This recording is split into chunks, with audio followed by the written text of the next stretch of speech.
Good morning. Welcome to Real Talks Dominate Real Estate. It's May 7th, 2021, and I'm Charlie Bengel. And I'm Eyerusalem Meaza.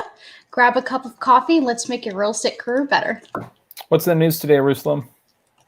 Well, this isn't a bubble. The U.S. housing market is on a hot streak with double-digit annual gains in home prices, bidding wars, and surging buyer demand. That type of soaring housing market is prompting more bubble fears in some corners, but economists say the housing market isn't getting overinflated. We have strong conviction that we are not experiencing a bubble in U.S. housing. Vishwanath Chirapatur, a Morgan Stanley strategist, wrote in a note to clients this week. The rapid rise in prices may be concerning to home shoppers. However, the median selling price for a home is up $35,000 compared to a year ago, which is the fastest paced increase since 2006.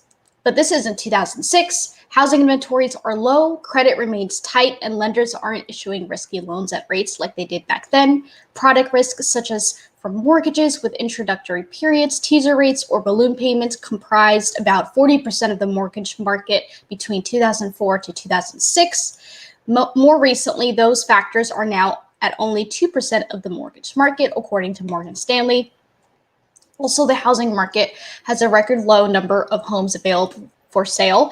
At the end of March, there were 1.07 million homes available for sale, according to NAR data. For comparison, during the housing bubble in July 2007, there were more than 4 times that, 4 million homes available for sale. Still, while home prices won't keep climbing at the current pace, they aren't expected to fall either, economists say. We are not all suggesting that home price appreciation will maintain at current torrid pace. Home prices will continue to rise, but more gradually, according to Chirapatur. In other news, real estate listing site Zillow.com surged in popularity amid the coronavirus pandemic. With 245 million monthly unique users in 2020 alone, homebound and stir-crazy Americans flocked to the site in record numbers. MarketWatch calls browsing sites like Zillow or Realtor.com the 21st century equivalent of driving around the neighborhood to stop by open houses for a peek inside your neighbors' homes. So exactly how obsessed with Zillow are we? The team at Surety First surveyed more than 1,000 Americans with questions exploring why and how often they browse Zillow, what everyday activities they forego in favor of browsing Zillow, and how addicted they are to the site. What they discovered is that 55% of people spend at least 1 to 4 hours browsing Zillow a day, and it's even got in the way of work and personal lives. 55% of respondents admit to spending between 1 to 4 hours a day on the site. 33% of people surveyed receive 3 to 5 Zillow alerts a day on either desktop or mobile. 58% of respondents have missed an important deadline because they were browsing Zillow. 63% have looked up the value of a friend's house. 53% have looked up the value of their boss's house. 56% have canceled plans with a friend to browse the site instead. 62% of respondents browse houses that are at least over $100,000 more than their current home, and 64% have contacted a listing agent for a home they can't afford at least once. Charlie, what's going on with rates? Those are shocking stats. I mean, did they poll 1,000 losers or 1,000 Americans? 55% of Americans spend more than an hour a day on Zillow. I don't believe it. It doesn't make any sense to me. I don't believe it. I think it's crap. Sorry, I think it's crap. 1 to 4 hours a day, 55% of Americans. I don't believe it. Who did they poll? I want to know who they polled. 30-year fixed, 2.875%. Jumbo, 2.5%, as is FHA and VA. These are purchase rates based in the Washington metropolitan market, brought to us by PNC Mortgage. Back over to Eyerusalem. Oh, and Charlie, I will send you the details to that article where they got the stats. But yep, they said 1,000 Americans. Okay, let's see. In the last week in Hampton Roads, we saw 941 new listings at the market, 878 properties go pending, and 968 properties sold. In the last week in the Washington metro area, within 30 miles of the White House, we saw 2,254 new listings at the market, 2,522 go pending, and 2,339 homes sold. Back over to Charlie with our special guest. Thanks, Jerusalem. It's my pleasure to welcome back to the show Coach Amy Lassen. Amy, always good to see you. Good morning. Good morning. So I don't know if you heard those stats, these Zillow stats that this Surety First surveyed more than 1,000 Americans.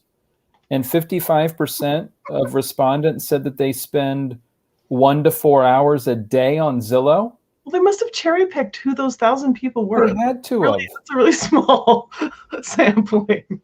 And then the one that's even more shocking, 56% of these losers have canceled plans with a friend to browse the site instead. This sounds so skewed. I mean, maybe these are people that, their lease is up and they need to find a place to live or something. Right. Sure. Did they poll 1,000 people who are actively looking for a house and desperately need to be moved in the next X amount of time? Yeah. Hey, Mom, I hope you have a great Mother's Day, but dinner's off because I need to spend more time on Zillow. I'm one of the 56%. Yeah, no. I mean, I'm a real estate professional. I'm always looking at houses, but I don't spend an hour a day doing it. No. These must be folks that are furloughed or unemployed. Or I really do think actively looking for a house, which could bring us to changing the topic for the show today. Because today we were supposed to talk about the 3 tips for boosting your online presence, which mirrors the class we're having at RE/MAX Allegiance on Monday. We are having that class on Monday. Please join us.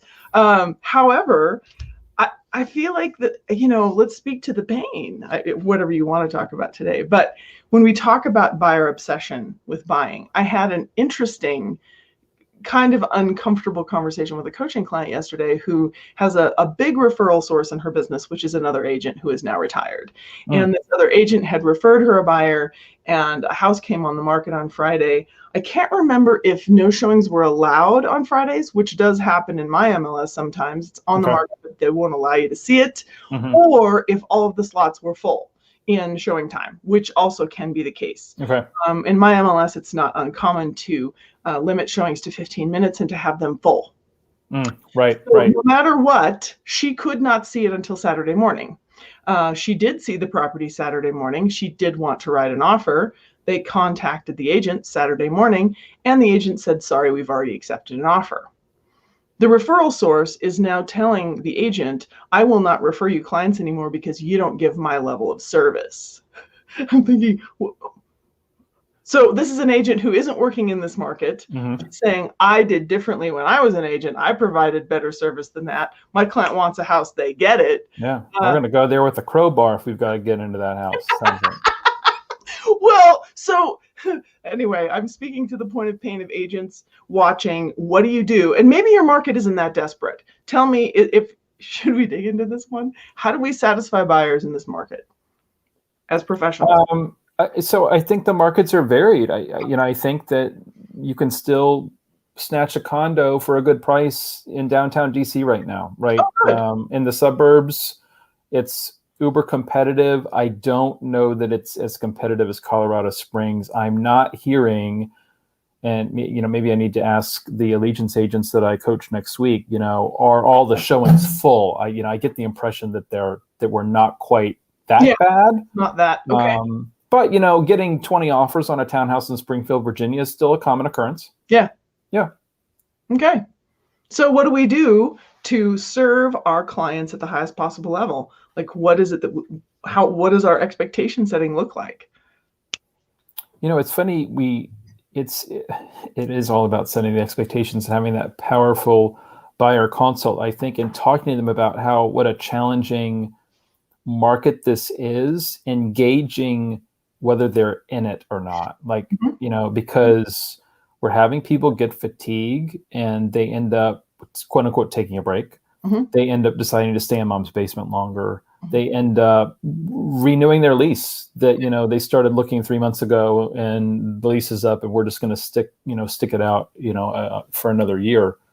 So I think it's really important to paint a true picture of what the process looks like during the home buyer consultation, not to scare people, but we don't have the time to be dealing with buyers who can't buy, who are not serious about buying. And I know that there's a lot of agents that have buyer fatigue, right? And there's some agents that unfortunately are running around with people who are not, they either can't buy in this market where they want, right? It cannot happen. Yes. And they're not willing to switch the communities that they're looking in, or they're not willing to compete. They feel like they're overpaying, and those people need to be referred out, I think, right? Or we need to move on from them.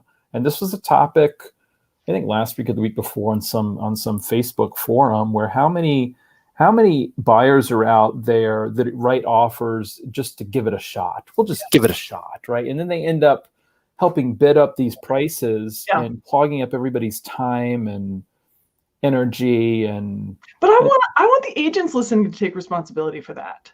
Oh, I agree. You're the one taking a buyer out who isn't qualified, isn't serious, trying it. That's on you. And I have plenty of agents say, no, you don't understand. Of course, we as adults don't necessarily always want to be to take responsibility and say everything is on me, but it is on you. You're the professional. Yep. And I had someone say to me the other day that they'd shown someone 50 houses. And I just wanted to reach through the phone and strangle them. Yep. There aren't 50 houses. How did you manage that? Right. They are unclear on the criteria. Then that conversation ended with, I don't think they should buy. These prices are too high.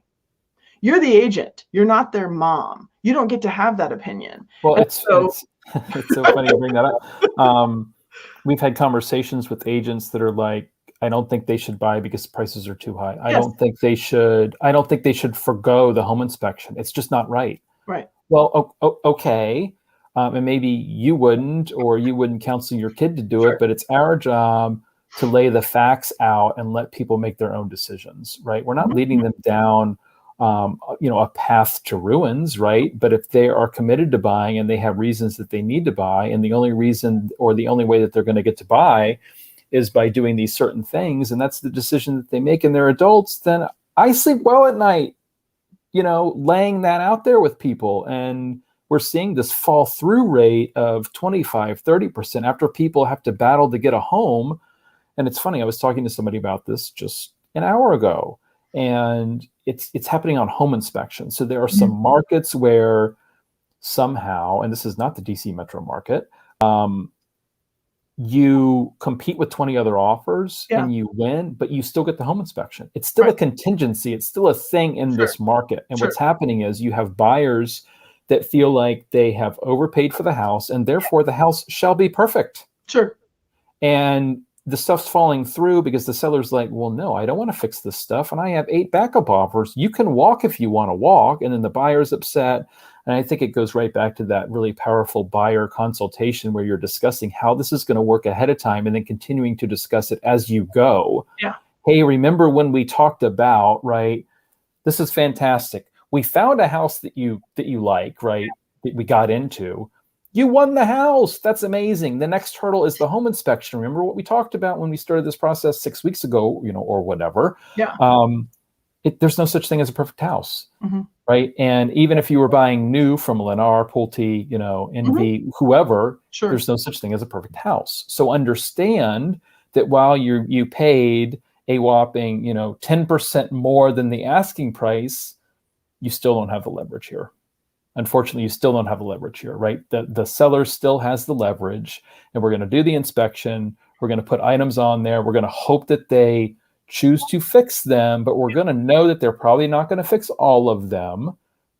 And that's okay, right? But I think prepping people as we go, it's just so important because they don't remember the conversation that took place 6 weeks ago, right? They've been fighting and deciding, and they had to write an offer and go way above list price. And it's like, and people then feel entitled. I don't blame them. Yeah, right? right. I got this place. Well, by God, it's going to be damn near perfect because Right. I'm paying so much more. And fortunately, that's not the market that we're in. Yeah. And maybe there'll be that seller one day, right? When we're in another competitive sellers market one day, right? And then they get to dictate the terms. That's not where we are today. Yeah. And I think I'm still shocked at that. I'm not as shocked at this number as I am with that Zillow survey, but I am shocked. I'm shocked at the number of 25 to 30% of these deals falling through when it's so hard to get ratified to begin with. And then you're walking away and basically saying, you know what? I'm ready to go back out to war, right? It's worth it over this or that, whatever that is. Yeah. And the agents are like, oh my God, please don't do that, right? Because we may not be able to get you ratified again. Yeah. And I think it really comes back to that powerful presentation. And I am on your side, by the way. I am on your side. And it'd be great if we got everything fixed, because then the conversation often is like, well, wait a minute, are you working for the seller, right? You're telling me that I should take this and it shouldn't be this way. Well, no. I just know that I know this market and where we've been and where we are now, and you don't want to go back to where we were. Well, I want to offer some coaching on your language, just because I think this is something coming up with so many people that I coach. I don't want to tell them they have to X. I don't want to tell them they should X. And I say, please don't. Stop saying you should accept this. You should do it. Don't do that. Say, these are your options in this market, and don't say it, show it. So I've been saying this. Now I'm saying instead of showing, but I have been showing on my coaching calls that buyer consultations need to be visual. You need to share your screen and walk them through the multi-listing service. You need to show them the trajectory, the rate of increase in your market, make it visual. Don't tell them and expect them to hear you. Show them and let them engage with it. Ask them how they feel about it long before they see any house. If you haven't done it yet, do it now and say, we've been in the market long enough. It's time to revise our negotiating strategy. Do a visual presentation, get their engagement, get them to tell you how they feel about offering 7 to 20% above asking price, waiving their right of appraisal or inspection and things like that, having cash to cover. Ask them how they feel about it. Don't tell them how they feel about it. Right. So I think we have to treat them like they're adults. But if they say, you know what, we'll just wait because 3 months from now it'll be cheaper. Show them that, wow, maybe 3 years from now, or maybe even 18 months from now, because none of us has a crystal ball and none of us know, there could be a leveling off. Sure, the market could soften in some way for some reason. But right now, to say, 2 months from now, I'll get a better deal. In my market, we are seeing 20% year-over-year increase. Right. For the average home being nearly $500,000, we're looking at $7,500 a month increase. Yep. That's $15,000. 60 days from now, a similar house will be potentially $15,000 more, depends on the amount of competition, right? Because there's always that extra bump. Yep. And the thing that I've showed in my visual presentations is the average is 7% above asking. But the shiny one went for 20% above asking. Yeah. And I emphasize that because when they find the shiny one and they're freaking out and they're hoping they can get it for less, that's when they got to swing for the fence. So anyway, I would say, please make it visual. Please lay out every single thing. Let them know the pros and cons and ask them how they feel about it. Encourage them to discuss it and choose. And if they say, we want to wait, we want to save up some money. I had to say this to my own daughter. I said, you don't earn enough to save faster than the rate of increase right now. Yep.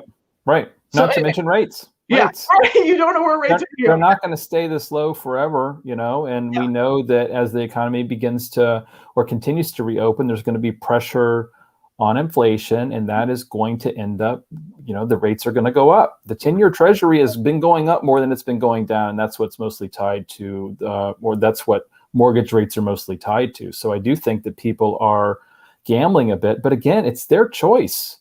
If they need to pause or if they need to do this or that, it needs to be an informed choice. Exactly. Thank you. Yeah, and if they can't afford the payment, or this is going to make them cash strapped or house poor, the question is rent cheaper? No, my rent's going to be higher. Yeah. I don't know what to say about that then. You have an income problem in the market that you're in, right?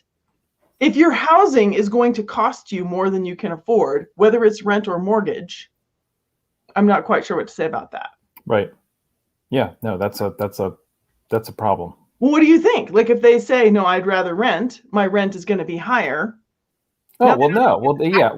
So if they're already in the home buying process, Yeah. right, then it doesn't, the analytical would come out, right? I would whip out the calculator, right? We'd go down the numbers and we'd figure this thing out, and then let them make an informed decision Love it. based off of, are there tax implications for owning, right? If prices are going up just a little bit every year, 3, 4, 5%, and you're paying down your mortgage a little bit every year, you're building up that equity. That's not happening when you're renting. I think that needs to go into the figure as well, and then let somebody really make the informed decision. I don't think people are very often focused on just the payment, but then they're not focused on the equity that they're building with the prices increasing and their mortgage balance decreasing.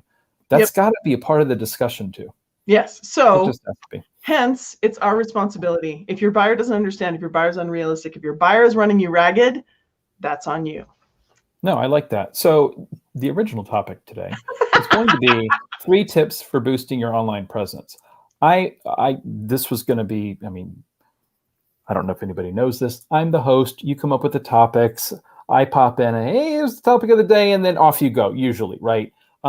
I'm curious because I want to go back to Zillow. We're just going to beat the Zillow thing to a pulp because of this ridiculous survey. Why not? And my thinking is if 56% of Americans are spending more than an hour a day on Zillow, taking this sample size and, making it bigger, how important is our presence on Zillow? And I'm not talking about becoming a premier agent and advertising and all that. You can do that.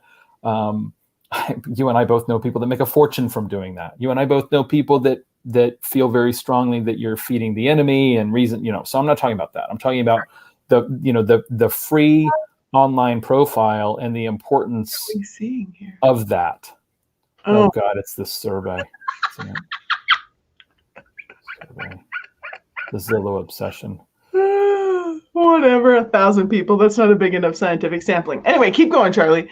So talk to me about the importance of Zillow reviews still, right? And I know that some people have talked about pivoting and getting Google reviews. I agree entirely. Yeah. But I think you need to have some Zillow presence. Sure. Right? Because, hell, that's where the eyeballs are going, right? Yeah. We've known that. I didn't know that it was this obsessive. But talk to me about, I'm an agent. I don't want anything to do with Zillow. I hate Zillow. Don't I need a profile? Shouldn't I be getting some reviews? Okay, that's a great question. Where I would start is, great question. Thanks for asking. Let's back up and have you tell me again, what's your goal? Because the problem is we could have somebody become obsessed about a certain source of business or a certain online presence, and we could debate Zillow all day long and waste an entire coaching call. And we haven't reminded ourselves of what the bigger goal is for them, where they want their business to be in 3 years, and where they expect their business to come from. Their time and energy could have been way better spent on their listing process and not ever worry about Zillow, depending on their goals. Yeah. So I don't want to be a secret agent. I want, if a referral Googles me, right, sure. I want there to be some sort of a presence there. Sure. Well, the baseline for all of us is to use an incognito browser and Google yourself, right? Go figure out where you're showing up now. And then think about all the free profiles you have. If you're not paying Zillow, you have a free profile. You have one on homes.com, you have one on realtor.com. So make sure that all of those profiles are current. And with Remax, we have multiples. So we have our global Remax profile, we have a few. So that's number one, is go through all your free profiles and update them. And go back through and ask 5 people to get 5 past clients to review you on Zillow. And maybe coach them a little bit, not in a way that's insincere, but remind them of how it went if it's been a while. I did that one night before a class. I was teaching Zillow. And because I was a full-time trainer, I didn't worry about that sort of thing. Right. So I hurried up and I reached out to 5 clients and asked them for a review. And I didn't coach them. I just said, hey, will you do this for me? And by morning, I had a 4.9 rating with 5 reviews. So that was nice. It can be done. I wouldn't overthink the Zillow stuff. And so the agent that's out there that's like, I've had a long and storied career. I've never gotten reviews. I'm afraid to go back and ask my past clients for reviews. Okay. But is that the number? So, but you want to, but you're afraid. Yeah, no, yes. Okay. I hear you guys. I need some sort of an online presence, but I haven't talked to them as much as I should. Yeah. How can I go about asking for a review if I haven't talked to them in 3 years?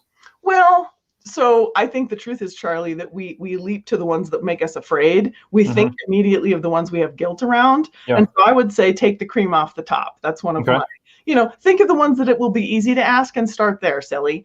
We talk ourselves out of it thinking of the 100 past clients that we have and the 20 that we really did drop the ball on. And you have 10 that would happily do it today. So Right.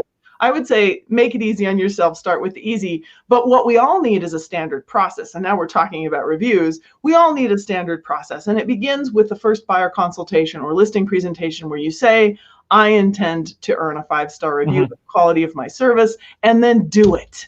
Earn it, right? Then ask for it, package it up, save all your reviews wherever you get them, Google, Facebook, Zillow, have them to reuse in newsletters, Right. mailers to neighborhoods, whatever that might be. So you can create a habit, you can start. I still think though, given that our topic is your online presence, whether or not you're highly rated on Zillow, honestly, isn't the only and most important thing. Not every, that survey is just wrong. All Americans are not first going to Zillow to Google me or, to see what's up with me. And if you Google me, Zillow is not the first result. It's all my Remax stuff. Right. So, Right. I need a Google My Business thing. If you actually, and here's the other thing, people don't find an agent by Googling the agent. We're not that famous. If there are past clients, I don't think they're going to Google us, right? So I don't think being Googled is your number one problem. I think it's being anonymous that's your number one problem. But when people Google me, they see my Remax stuff and they see my Google My Business profile. Okay. Zillow is not the first result. So I would say, let's create a checklist, and we can go through that on Monday, of all of the free profiles that you can update with an attractive picture, an enticing bio that shares the quality of service you provide, that engages with people and encourages them to message you in whatever method. And then we can go beyond that. If you really want an extraordinary online presence, the best ways to create those have to do with social media. They don't have to do with Zillow. And that's the truth. You look at the most successful people with online presence, they won't say the secret to my online presence is all my Zillow reviews. That's what brings me business every day. That's not the secret sauce. Right. Okay, good. So to wrap up a very odd show today, any closing thoughts? Okay, well, for Monday, we are going to talk about Google My Business. We're going to talk about being found by the people who do already know, like, and trust you. For most of us, Charlie, most agents are not trying to run a mega team and make millions in every year. So the average agent would love to close 2 deals a month and have a healthy income and go home to their family. Yep. So for most of us, focusing our online presence on something that our sphere of influence will see is the biggest bang for the buck. So we're going to talk about lists in social for our entire sphere of influence, Google My Business, and all the ways that your free profiles, including all the Remax tools, can help you be seen and give you credibility. Good. I like it. Okay. I hope you have a good weekend. Thanks. Good to see you. Back over to Eyerusalem. Thank you so much for watching. And as always, we're here to make your real estate career better. Stay off of Zillow, everybody. Take care.